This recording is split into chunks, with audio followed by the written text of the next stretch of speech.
Hi everyone, my name is Victoria, and today I'm going to tell you a little more about Tahiti. When you hear Tahiti, you think of this beautiful island, right? With its black sand beaches, sheltered blue lagoons, the shadowy mountains, the volcanoes, and even its exciting cultural background. But do you really know everything about Tahiti? Tahiti has so much to offer. It has a whole story behind the culture that you may have never even heard of. So today I'm going to take you into that culture and tell you about the native people of Tahiti and even how Tahiti got discovered. We're going to talk about the traditional attire, the famous painter that even has a museum after him, and I'm going to tell you some fun facts that you will definitely want to know. You can experience so much more on the Tahiti grounds than you could ever imagine. So let's get started. So as you can see here, grass skirts and hula dancing have a major impact on the culture of Tahiti, along with the homemade food and the tropical backgrounds here. But you may not know they do fly their own flag of the French Polynesia, but they also wave a flag of the French, which I will definitely get into a little more later on.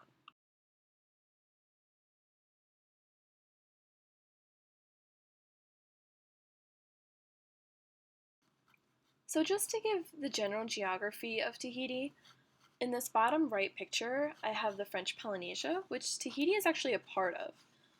But the French Polynesia is actually part of an overseas territory of France. But Tahiti is the largest island of the French Polynesia, so people often refer to it as the islands of Tahiti. And just to kind of get a general size of the islands of Tahiti, it covers the majority of the South Pacific, which is relevant to the size of Western Europe.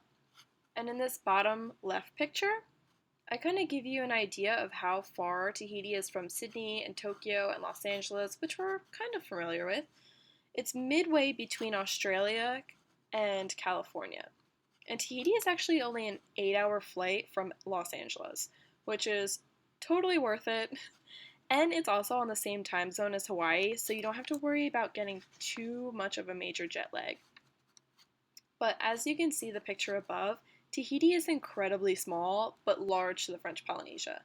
And Tahiti is one of the most popular tourist attractions of the French Polynesia, so the economy strongly depends on the tourist traffic. And that's really important for Tahiti to really bring in the strong economy and the tourist traffic into the French Polynesia. So, the discovery of Tahiti is very interesting, but yet quite confusing. So, try and follow me on this. There was once a guy, Captain Cook, and he was sent out on an excursion between 1769 and 1779. And he had been sent to observe the transit of Venus as it passed across the face of the sun. So, in order to do that, he had to choose three distant places to calculate, and Tahiti was actually chosen as one of them. And although experiment didn't work, he was greatly appreciated by the Europeans. And this really brought a lot of exposure to the island of Tahiti. And as you can see on the bottom right picture, I showed kind of the maps and the ways that he took and other captains took that ran into Tahiti quite a few times. And although they did not take over the land at that time, shortly after, the French provenance, long story short, the French broke out on Tahiti and the other islands around 1840s, and by 1846, France had complete control over Tahiti. And although today the French Polynesia does have its own government and the control over its own government, the France still owns them, but they do see a possibility to become independent from France, which is really important to them. But as you can see, I did incorporate both the French Polynesian flag and the France flag. I absolutely adore this slide. Look at all these people, they just look so happy and loving and just enjoying life. This is the native people of Tahiti, known as the Tahitians. They really maintain heritage and traditions of their ancestors. They pass down skills through their ancestors and kept very secret within their families. They're very close and very loving and very humble within their families. They like to be humble and low and quiet about things, and expressing hostile feelings often comes through a teasing manner or through sarcasm. They really believe violence is unnatural and very disruptive, but they also really believe in the adventures of gods and warriors through surf riding, javelin throwing, and even through the food and the culture within Tahiti.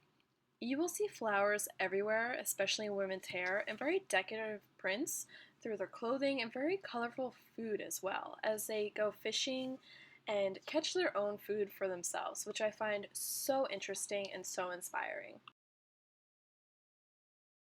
Finally, the exciting cultural background of Tahiti. As you can see this little church in the top left corner, many of them look like this around Tahiti, and there are many churches in Tahiti. Religious is an incredibly important factor to Tahitians. They often preach Christianity, and they really appreciate the religious atmosphere that Tahiti has to offer. And as for the picture next to it, we have a bunch of grass skirt dancers. This is often known as the world-famous Tahitian dance, Otea, which is known for fast hip shaking and grass skirts. But it is often confused for Hawaiian hula, which is a slower hip dancing. But women can choose themes of the dance along with their moods or even the nature around them with their environments. Below the dancers, we have this black pearl. These are known as Tahitian culture pearls. They actually grow them in the French Polynesia's warm lagoons, and it's actually a great export of Tahiti. And just to know the value of each pearl, you can see it through color, shape, size, and actually, if you vacation here, you can choose to go to a farm and choose your own pearls, which is so cool.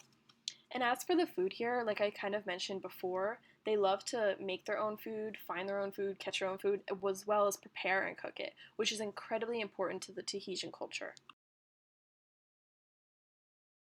Now for the apparel. I really base this off of the traditional attire of Tahiti, but it's still very current. As you can see, the tiara flower, which may look like an ordinary flower, but it's actually the specific flower that Tahitians use to wear as a necklace, a head ornament, or even behind the ear. And both men and women wear tiara flowers. You will see these everywhere in Tahiti. And as I mentioned a little bit before about the grass skirts, those are incredibly popular with the dances that go on in Tahiti. But people often do wear them as a casual everyday wear. But as I even mentioned before as well, as the black pearls, you will see these everywhere as well. They love to wear these as earrings, necklaces, rings, and bracelets. The Tahitian pearls also signify eternal love, which is so cool. As you can see in the bottom right picture, you can see flower crowns.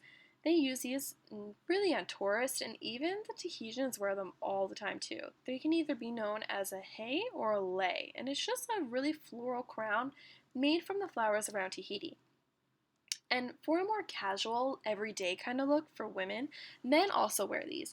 It's called a pero, and you kind of wrap it around the waist, or you can even wrap it around your body however a Tahitian wants to. And you will see these as often as well through different prints, colors, and every other way. So here is the famous painter that I was talking about that has a museum after him in Tahiti. No artist was tied more to Tahiti than this painter, Paul Gauguin. Excuse my butchering on the name. He's from the 19th century, and he typically lived and painted in Tahiti. And although he is very much appreciated by the Tahitians and even globally, he really wasn't noticed until after his death, which is really unfortunate. But I have some examples of his paintings on this slide, and they really represent the Tahitian women and the celebration of their bodies and really symbolize them. His paintings were rather known to be exotic, but they are very quite interesting. Some of his masterpieces actually you can find all over the world, his original ones in New York at the Metropolitan Museum, which is so cool. Although no original paintings stayed in Tahiti, they still have a museum dedicated to his legacy, which is known as the Gauguin Museum, and this consists of his sketches and reproductions of some of his paintings, and it's a very well-known tourist attraction in Tahiti. Okay, so here's the fun part. Some fun facts about Tahiti that you definitely want to know. You see these overwater bungalows that we're all dying to go to? I know I am. They were actually invented in Tahiti. They were first built in 1967, but now you can often find them all over at any tropical island. I remember those tiara flowers, the popular flower in Tahiti. It can also represent the status of someone, whether they're single or taken. You wear the flower on your left ear if you're taken, and if you're single and ready to mingle, I've heard you should ask a Tahitian where to wear it. And as for tattoos, here in America, we know tattoos as a marking of permanent ink on our bodies, right?